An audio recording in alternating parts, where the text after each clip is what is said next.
Cristóbal Colón, un nombre que, vamos, nos suena a todos, ¿verdad? Pero, ¿y si gran parte de lo que damos por sentado sobre él, ese genio solitario que se enfrentó a todos para demostrar que la Tierra era redonda, en realidad fuera más un mito que otra cosa? La historia real, como veremos, es bastante más compleja y, desde luego, mucho más polémica. Pues resulta que esa imagen de héroe que tenemos de Colón en realidad no es de su tiempo. Se fue construyendo siglos más tarde, sobre todo en el siglo XIX. Autores como Washington Irving, como se menciona aquí, básicamente proyectaron en él una imagen idealizada, la de un descubridor romántico, y no dudaron en inventarse cosas para que la leyenda encajara. Venga, vamos a meternos de lleno en esa leyenda. La historia que casi todos hemos oído es bastante simple. Un visionario que lucha contra la ignorancia de un mundo que cree que la Tierra es plana, convence a una reina y de repente descubre un nuevo mundo. Suena a película desde luego, pero ¿qué hay de cierto en todo esto? Así que, para desmontar un poco este mito, tenemos que empezar por el principio, el famoso Plan de Colón. ¿Era de verdad una idea genial, adelantada a su tiempo, o se basaba todo en un error de cálculo bastante importante?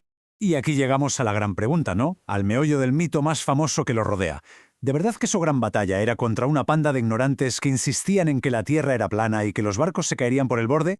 Pues la respuesta es un no rotundo. Vamos, que no. La idea de que Colón tuvo que luchar contra la creencia en una Tierra plana es una invención, también del siglo XIX. Para la gente culta de su época, que la Tierra era una esfera era algo que se sabía desde los antiguos griegos, desde el siglo III a.C. Así que ese no era el problema. Entonces, si no se discutía si la Tierra era redonda, ¿de qué iba el debate? Pues aquí está la clave: el tamaño. La ciencia aceptada en la época, que venía de los griegos, calculaba la circunferencia en unos 40.000 kilómetros, una cifra bastante acertada. El problema es que Colón se sacó de la manga sus propios cálculos, que daban unos 29.000 kilómetros. Básicamente creía que el planeta era mucho más pequeño y por lo tanto que Asia estaba a la vuelta de la esquina. Claro, como su plan se basaba en un error de cálculo garrafal, pues no se lo compraron a la primera. De hecho, como vemos aquí, se pasó casi 10 años buscando a alguien que le financiara. Le dijeron que no en Portugal y los expertos de la corona española le advirtieron de que sus números no cuadraban.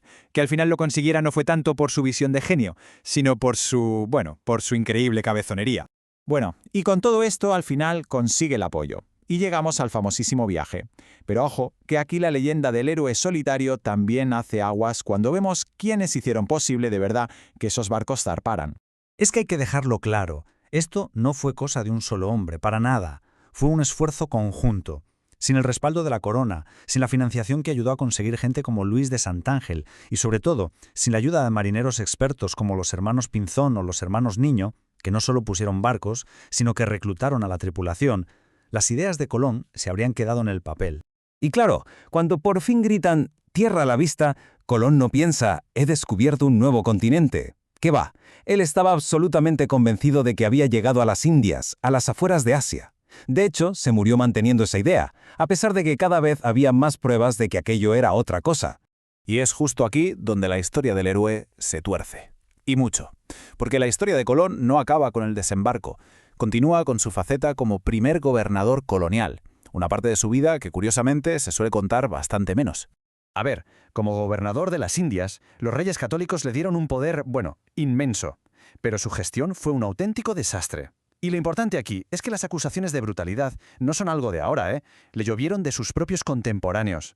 Las quejas que llegaban a la corte eran tan, pero tan graves, que la corona tuvo que mandar a un investigador, un tal Francisco de Bobadilla, y su informe fue demoledor. Detallaba los cargos contra Colón y sus hermanos, un sistema de impuestos salvaje para los indígenas taínos, la esclavización y venta de cientos de personas, y el uso de torturas y mutilaciones para mantener el orden.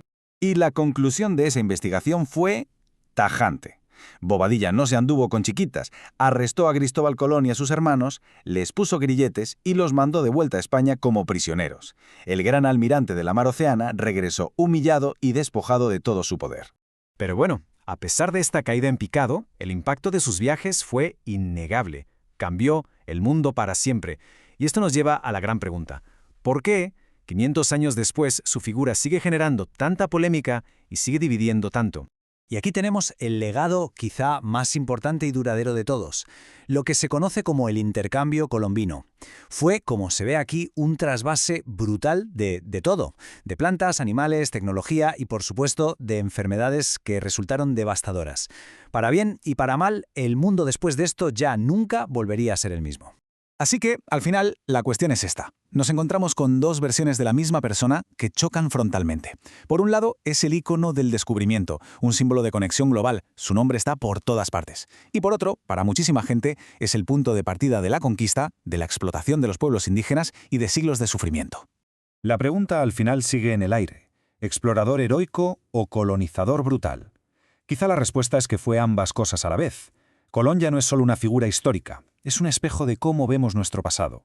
Y entender al hombre real, la historia real, con sus aciertos, sus errores garrafales, su ambición y su crueldad, es la única manera de comprender por qué todavía hoy su legado nos interpela de esta manera.